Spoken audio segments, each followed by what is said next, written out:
बरगद के पेड़ माँ मोहर लगाना है, कुंती सूर्यवंशी लाजुर मिलके जिताना है। बरगद के पेड़ माँ मोहर लगाना है, कुंती सूर्यवंशी लाजुर मिलके जिताना है। जनपद सदस्य जी, जनपद सदस्य जी, जनपद सदस्य ये बना दे हो ना। दीदी हमर बात मानवो, ये भैया हमर बात मानो ना। ये दीदी हमर बात मानो, ये भैया हमर बात मानो ना। बरगद के पेड़ माँ मोहर लगाना है, कुंती सूर्यवंशी लाजुर मिलके जिताना है। बरगद के पेड़ माँ मोहर लगाना है, कुंती सूर्यवंशी लाजुर मिलके जिताना है। जनपद सदस्य जी, जनपद सदस्य जी, जनपद सदस्य ये बना दे हो ना। ये दीदी हमर बात मानवो, ये भैया हमर बात मानो ना। ये दीदी हमर बात मानवो, ये भैया हमर बात मानो ना।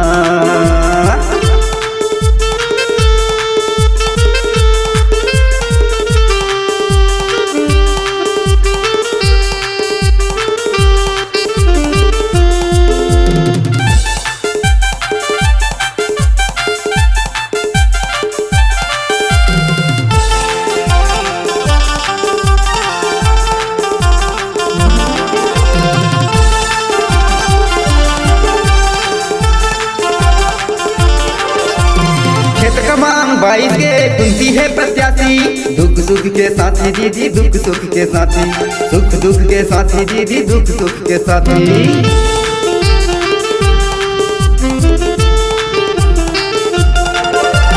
क्षेत्र क्रमांक 22 के कुंती है प्रत्याशी, दुख सुख के साथी दीदी, दुख सुख के साथी, सुख दुख के साथी भैया, दुख सुख के साथी। हरि बहुमत ले जिता दे हो ना जी, सपना लाई अपन सजा ले हो ना जी।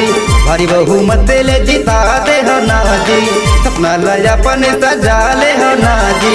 तबे तो नया, तबे तो नया, तबे तो नया विकास हो ही ना। दीदी हमर बात मानो, ए भैया हमर बात मानो ना। ये दीदी हमर बात मानो, ए भैया हमर बात मानो ना।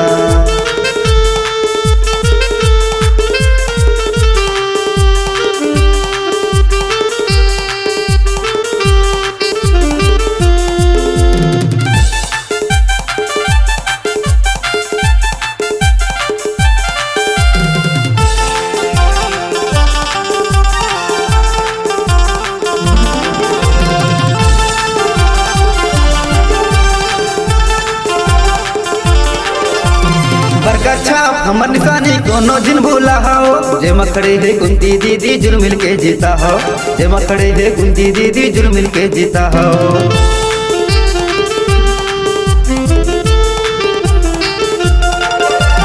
बरगद छाप हमर निशानी कोनो जिन भूला हो। जे मखड़े है कुंती दीदी जुर मिल के जीता हो, जे मखड़े है कुंती दीदी जुर मिल के जीता हो। विकास के गंगा में नहाले हो ना जी, सपना लाई अपन सजा ले हो ना जी। विकास के गंगा में नहाले हो ना जी, सपना लाई अपन सजा ले हो ना जी। तबे तो नया, तबे तो नया, तबे तो नया विकास हो ही ना। ये दीदी हमर बात मानो, ए भैया हमर बात मानो ना। ये दीदी हमर बात मानो, ए भैया हमर बात मानो ना। बरगद के पेड़ माँ मोहर लगाना है, कुंती सूर्यवंशी लाजुर मिलके जिताना है। बरगद के पेड़ माँ मोहर लगाना है, कुंती सूर्यवंशी लाजुर मिलके जिताना है। जनपद सदस्य जी, जनपद सदस्य जी, जनपद सदस्य ये बना दे हो ना। ये दीदी हमर बात मानो, ए भैया हमर बात मानो ना। ये दीदी हमर बात मानो, ए भैया हमर बात मानो ना। दीदी हमर बात मानो, ए भैया हमर बात मानो ना। ए दीदी हमर बात मानो, ए भैया हमर बात मानो ना।